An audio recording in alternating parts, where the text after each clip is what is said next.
Welcome to EP Integrations, where we are integrating ideas into solutions. And if you're watching this video, it's most likely because you purchased our EP 2.0 Annealer that can anneal from 300 blackout to 50 BMG and adjust within seconds. No joke, roughly 30 seconds to adjust this from cartridge to cartridge without having to add or remove any parts. And if you're watching this video for the first time, you don't have this annealer, check out the description box below. I'll have all the links to the social platforms to get more information. As a matter of fact, I will splice in the email here in the upper right-hand corner for EP integrations if you're interested in this product. But I figured we'd just go over the general overview of the EP 2.0 Annealer. Some safety things that you need to keep an eye on, and we'd actually anneal 50 total pieces of 6.5 Creedmoor. So enough said, let's get this going. So first things first, right out of the gate, I'm going over safety. Always have your safety glasses on. And one quick note here, obviously we're annealing, we're using a flame-based annealer. This part called the brass stopper, the torch head, and obviously the actual brass dropping out of the drum is going to be extremely hot. So while you're annealing, and even after you're done annealing, you need to allow time for this to cool down. And you definitely don't want to touch this during the annealing process or even after the annealing process on the brass stopper until this completely cools down. I highly suggest having a pair of Lyman pliers like this. If you have to touch this while it's smoking red hot, you're definitely going to want to use some type of pliers like this.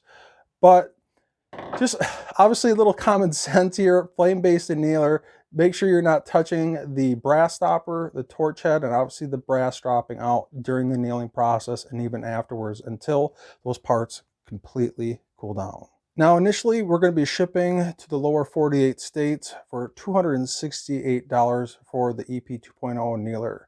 And what that includes is obviously the annealer itself, your propane tank holder, which is this, and obviously with the rubber feet, and also the torch head. It's a quality torch head and a large brass pan. That's one of my complaints with some of these other annealers. They don't give you a large enough pan. This is a very large pan that can hold a lot of brass.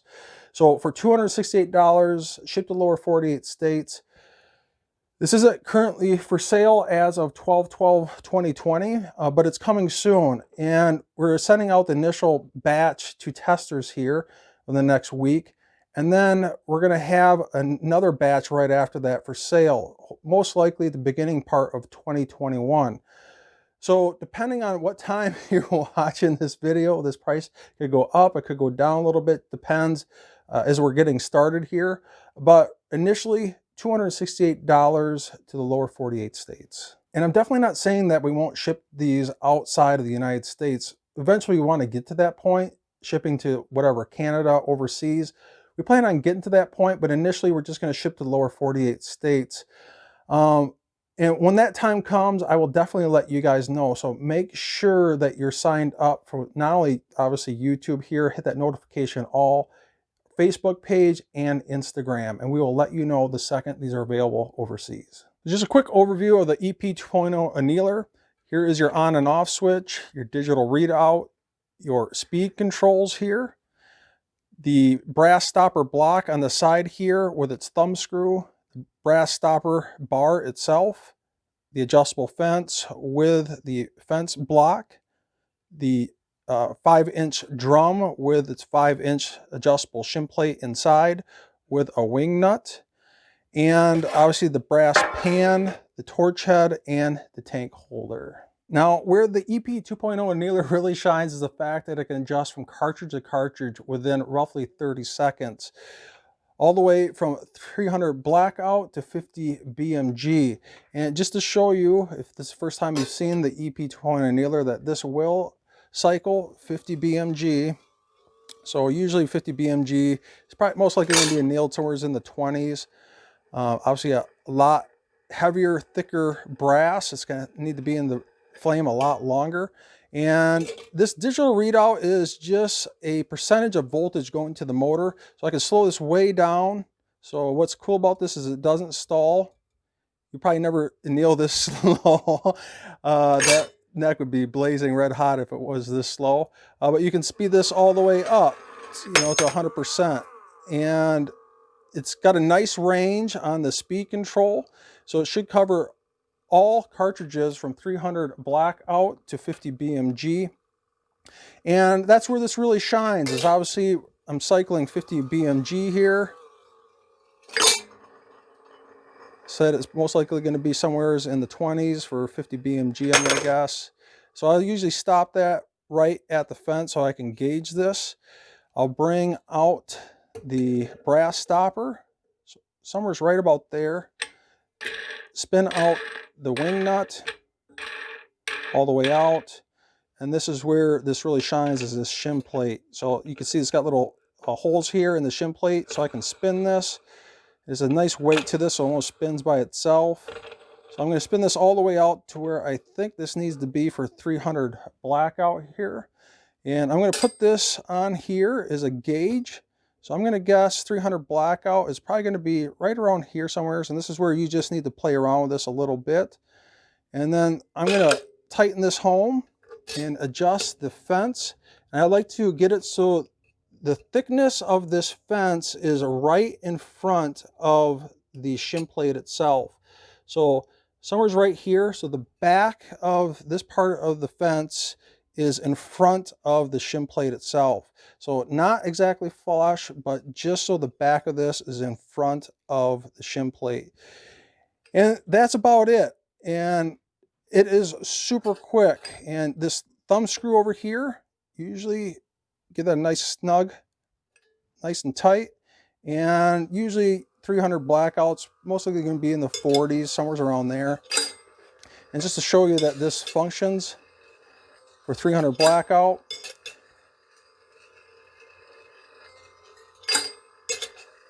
Now, we're not saying that it can definitely do less than 300 blackout, but we're going to say consistently it can do 300 blackout up to 50 BMG. So just to show you that it will do 300 blackout.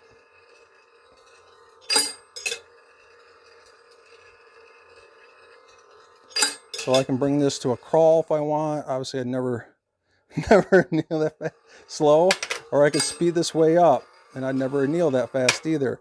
So if you want, I can change this to something like 223. So I can spin this in a little bit, grab my 223 here, just use it as a gauge. So I'm going to screw this in righty-tighty. So it'll probably be somewhere right about there. And tighten that home, adjust the brass stopper. And I'm going to spin this opening around to the fence so I can line up the fence. Get this back side of the fence just in front of the shim plate. So something right about there. And you're good to go. And usually, you know, 556, 223 is usually going to be in the low 40s. So I'm going to grab another piece here, show you on 223 how smooth and consistent this is.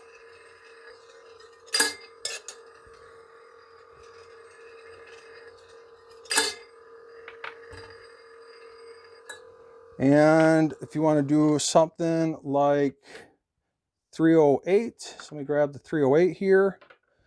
So once again, using this as a gauge, undo the wing nut, righty-tighty, screw it in just a little bit, probably be right about there. Turn this on, spin this around so the opening of the drum is in line with the fence. Get the back side of the fence just in front of the shim plate, so right about there. Usually, 308 is probably going to be in the mid to high 30s. And once you get a method your mana sound, you'll fly right through this in regards to adjusting and get an understanding of where each cartridge needs to be on the digital readout. Just to show you that this cycle is just fine. So speed this up, slow it way down. So let's grab something else here, something like a rimmed cartridge, something like 3030. So this is 3030. That's got a distinctive rim around the base. So once again, Get this in line with the fence. Use this as a gauge. Matter of fact, that's pretty much spot on. I don't think we'd have to adjust that really much at all. I think we're good to go there. So just show you this will do rim cartridges, something like 30-30.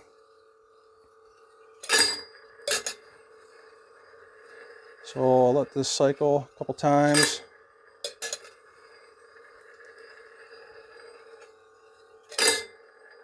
That looks good. So I'm gonna let that drop out. Get this in line with the fence. Let me grab something else here, something like 300 WSM. So once again, that's pretty much spot on. So 308 parent cartridges, you're probably going to be somewhere right around here. So you probably won't have to adjust this much for something like 6 Creedmoor, 6.5 Creedmoor. So that looks really good.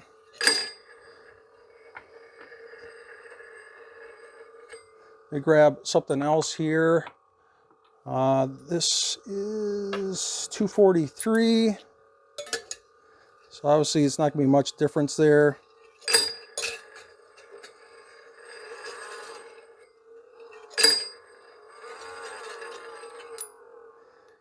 And then you can start getting into your large cartridges. You know, let me grab something like this 338 Win Mag. So once again, undo the wing nut, spin this home. So right about there. Now this is also a rimmed cartridge, just to show you. And we're going to adjust the fence. The back of the fence is right in line with the front of the shim plate. So right about there. So let me get this brass stopper adjusted just right.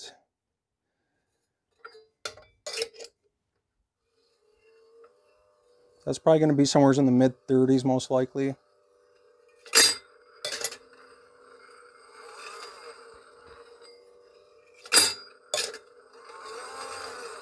So I'm doing this unedited for a reason, so you can see this in action. So that looks really good. So I'm going to stop this at the fence. And let's try something else, something big like 338 Lapua. So 338 Lapua here. So I might have to screw this one home a little bit more.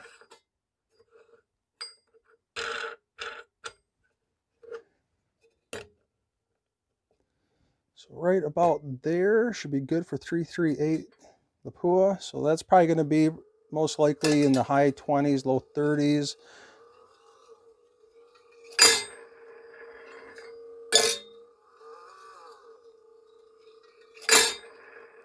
Just ultra smooth feeding into the drum. And let's grab something else here. We got 7mm mag. Let me see what else we got here. Something that's, yeah, 30-06. I can see a lot of people annealing for 30-06. So once again, undo this. I'm going to screw this out a little bit. Probably somewhere's right about there. And like I said, once you get a method to your madness down on this annealer, you're going to fly right through it. And that's where this thing really shines.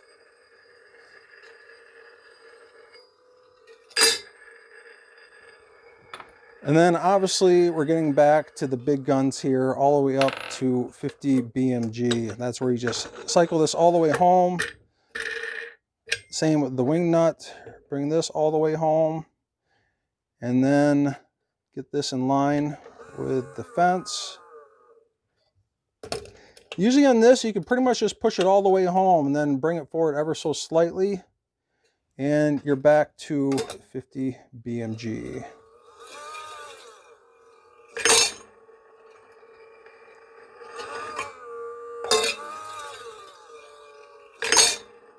So like I said, 50 BMG is most likely going to be in the 20s. The fact that it can do 50 BMG within seconds from 300 blackout is awesome. So a quick note here on the brass stopper itself, above and beyond not touching this during the anneal session and even after the anneal session until this completely cools down. And if you have to touch this, like I mentioned before, is to use some lineman pliers here, and you can move this in and out while it is hot. I'll leave that up to your own discretion, and you're using this annealer in general at your own risk. But with that being said, when you first get this annealer, the brass stopper is going to have like a zinc plate coating over the entire brass stopper itself. That will initially burn off, and it will turn like a funky yellow orangish color, but eventually that will completely burn off, and it'll usually burn off right up to here. So that is completely normal. So don't freak out when that happens.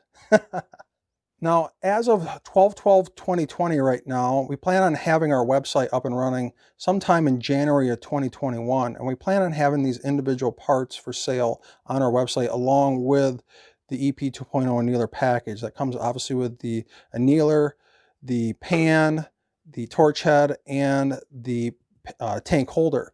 But we plan on selling these individual parts. For example, say like you damage your fence here, you get it's bent or something, you need to purchase this. Well, I plan on having these individual parts like the fence, brass stoppers, torch heads for sale individually. Or say, for example, you order your EP 2.0 annealer and you want to order an extra brass stopper here.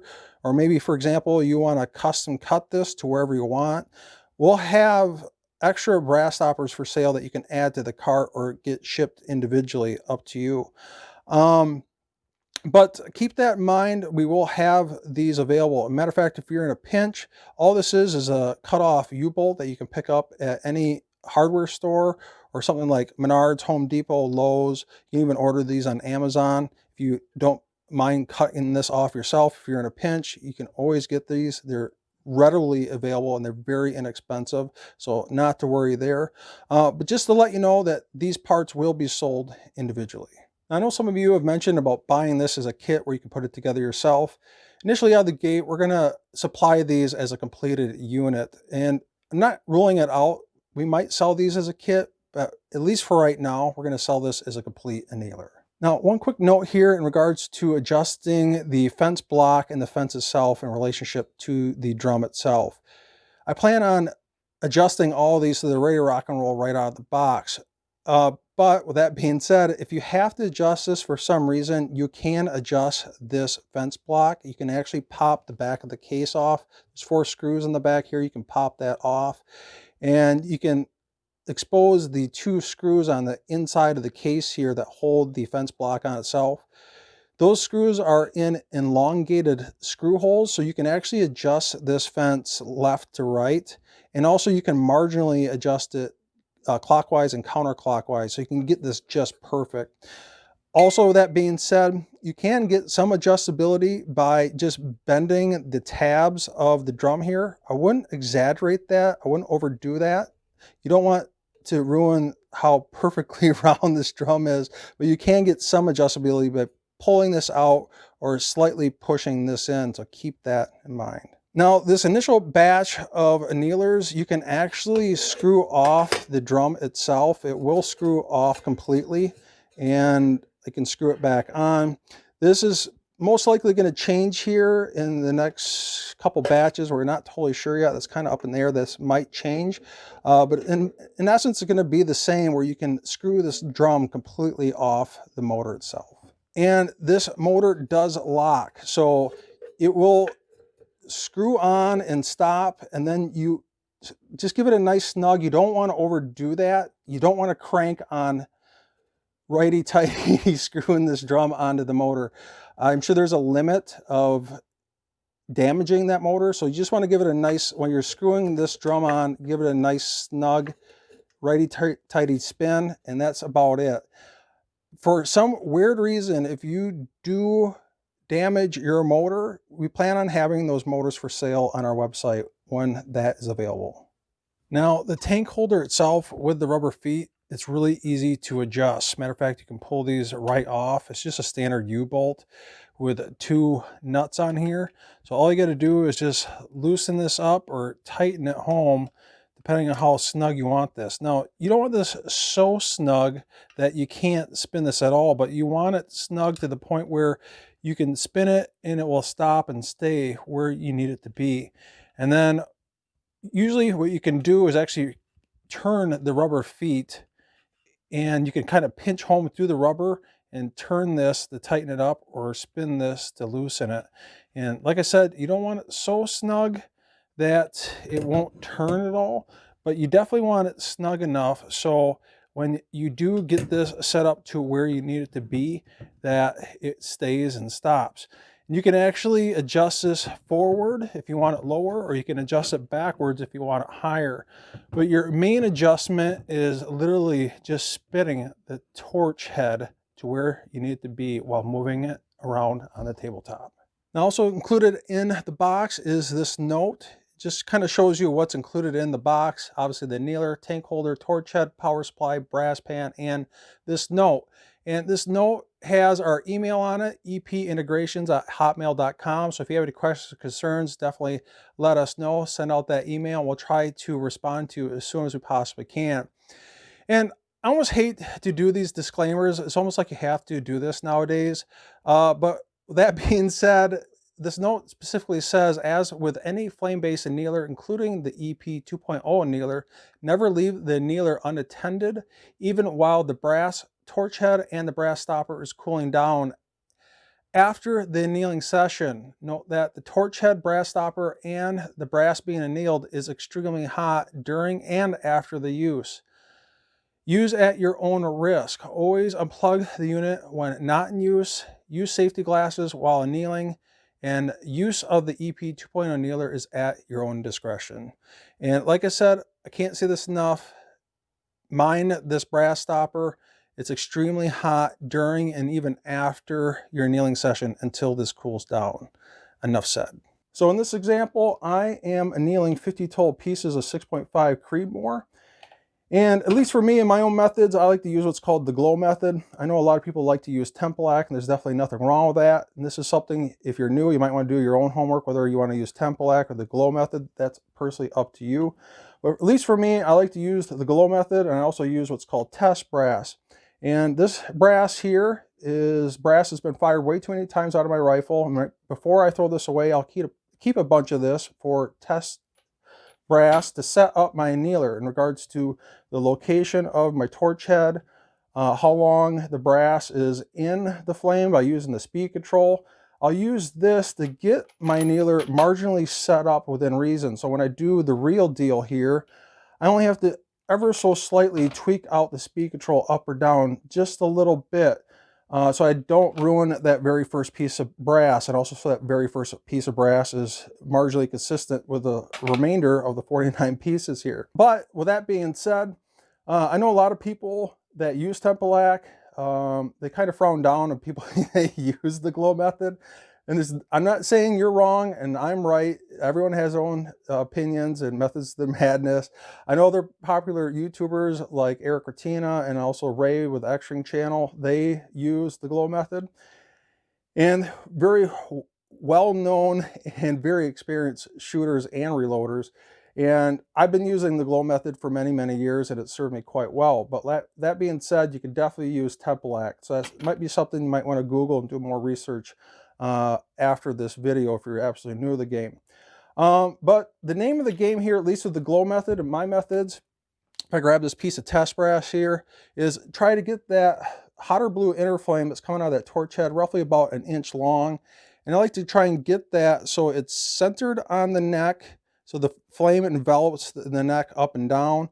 And also I get it so the tip of that hotter blue inner flame is pointing directly where the neck meets the shoulder. And the tip of that flame is not touching the brass, but damn near. So something like that. And let's get this going. So I'm gonna get my torch head going here. And first things first, I like to just make sure that the torch head is consistently producing a 1 inch long flame. And I'll wait a little bit, make sure that this doesn't grow. If it does, usually I'll lower this down and I'll increase this back up to 1 inch. And I like to keep an eye on that flame, make sure it's staying consistent, it's not growing in size, and that's consistently producing a 1 inch long flame. And that looks pretty darn good. So I'm gonna wait a little bit longer, make sure that stays consistent. And it looks like this torch head is running consistent. I'm going to start my annealer here. Now this very first piece of test brass, I'm actually going to purposely run this really slow. And the reason why is because I want to set the location of this torch head. This first piece of brass is going to get way over annealed. Remember, this is test brass. I don't care if it gets destroyed. It's already destroyed. I'm just using this to set up the location of the torch head and the speed. So what I'm going to do is I'm going to drop this in, and this is going to get way over annealed. So I'm going to drop this in, and you spin this tank to position the flame, and it's right about there. So that's it. That looks pretty darn good. I'm going to grab another piece. So just like that, you can actually speed this up, slow us down so you don't have to wait. And double checking the location of the flame. That looks really good. I might have to get that so it's more centered on the brass. That looks good. I'm going to grab one more piece. So this is just setting up the location of the flame itself. Speed this up, slow us down. So that looks pretty darn good. So now that the location is set, I don't want to touch the tank holder itself. Make sure you do not bump this. Now what I'm going to do is set up the speed, the amount of time that the brass is in the flame. So I'm going to start somewhere, usually it's going to be in the mid to high 30s on 308 parent cartridges, at least for my reloading techniques. So I'm going to start somewhere right about here. Now this is where I need to dim the lights. Now I don't want it so dark in here that I can't see what the heck I'm doing. I want to play it safe, but I need to lower the light so I could see the glow. So I'm going to, got my piece of test brass here. I'm going to drop this in. Now I'm going to check to see if the brass glows. It does. I'm going to lower this down just ever so slightly, down to 34 on the digital readout. And right there, it just starts to glow. So I'm going to grab one more piece here. Trust me, once you get a method through madness down, obviously I'm doing this with a video camera in front of me, you'll fly right through this. And that just starts to glow. I'm going to lower that down to 33.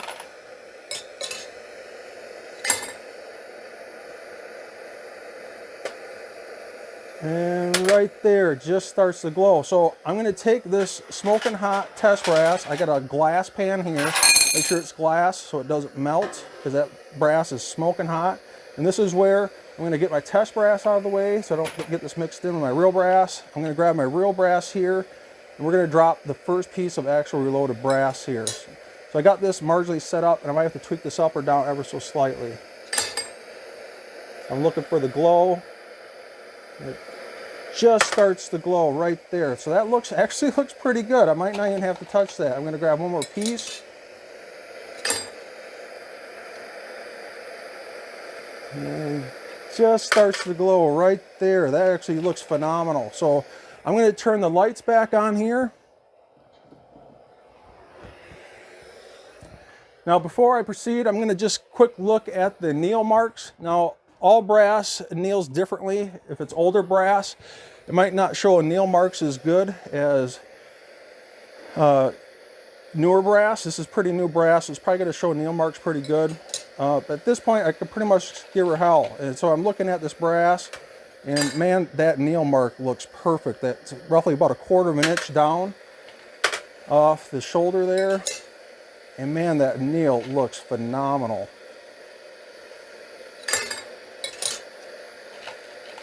And this is where you pretty much just go to town. So I'm going to keep an eye on that flame, making sure that flame stays at the same length. And I'm keeping an eye on those anneal marks. Like I said, not all brass will show anneal marks the same. Some brass will show it really easily. Some brass will hardly show it at all, especially older brass that's been fired a lot of times. And so far, these anneal marks look phenomenal. They look 1/4 of an inch down the body from the shoulder. They're looking all very consistent.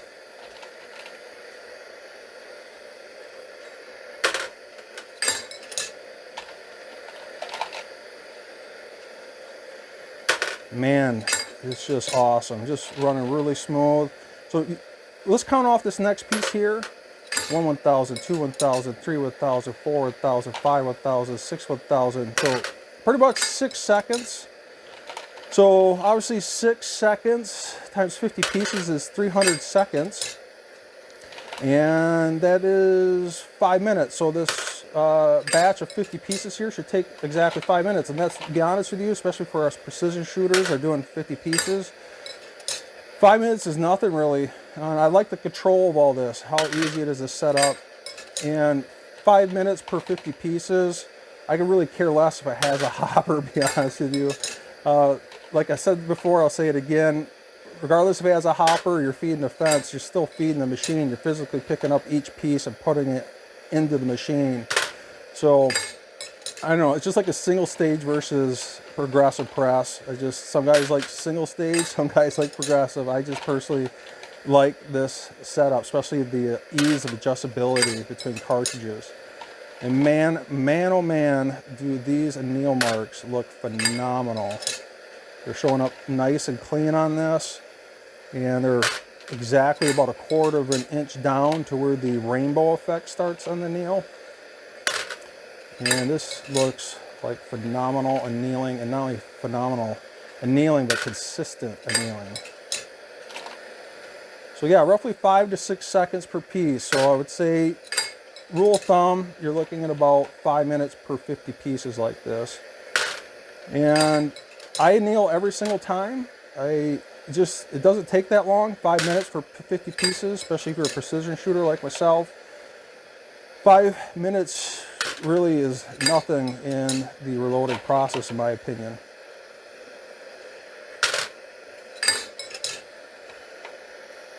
And when we get done here, I'm going to show you these anneal marks on this 6.5 Creedmoor brass.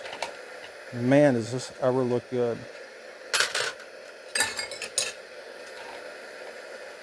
So I'm keeping an eye on that flame. Flame is staying that 1 inch long. It's fully enveloping that brass. It looks good.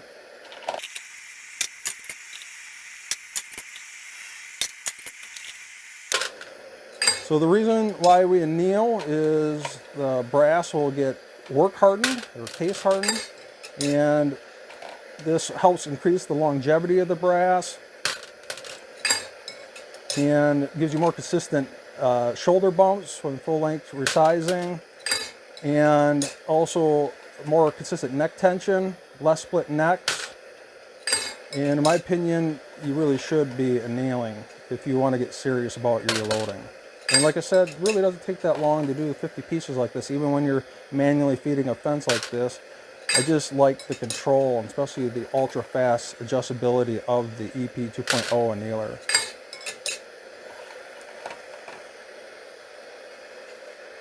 Man, those anneal marks are perfect. So while you're annealing, and even after you're annealing, make sure you're not touching the brass stopper, the torch head, or your brass. Gotta let this stuff cool down, and just like that, we are done. And I'm gonna clip you guys out here. I'm gonna shut this down. Let's make sure I don't touch any of these hot parts. And man, oh man, does that brass look amazing. These anneal marks are just super consistent. I'm gonna set up some of these here. And look at that. Now that is what you call very, very consistent annealing. It's about 1/4 of an inch down on the body of the brass from where the body and the shoulder meets. And your anneal lines are very, very consistent. I can grab another piece here. And man, it just looks amazing. You know, I could turn this around and the anneal is consistent all the way around. So unedited. And that is what you call consistent and super easy annealing. Well, I hope you guys enjoyed this video, the overview and display of the EP 2.0 Annealer from epintegrations LLC. And I'm really excited about getting this in your hands. Trust me, it is amazing. And the first batch is going out to testers next week as of 12/12/2020. And we're hoping to have the second batch ready for sale with the website to make it easy for you guys. Somewhere, I'm going to guess January of 2021. It is coming. Like I said, if you got any questions, concerns, email us at epintegrations@hotmail.com. I'll try my best to answer those questions for you as soon as possible. Like I said, I'm excited to get this in your hands. And this is really geared towards the precision shooter.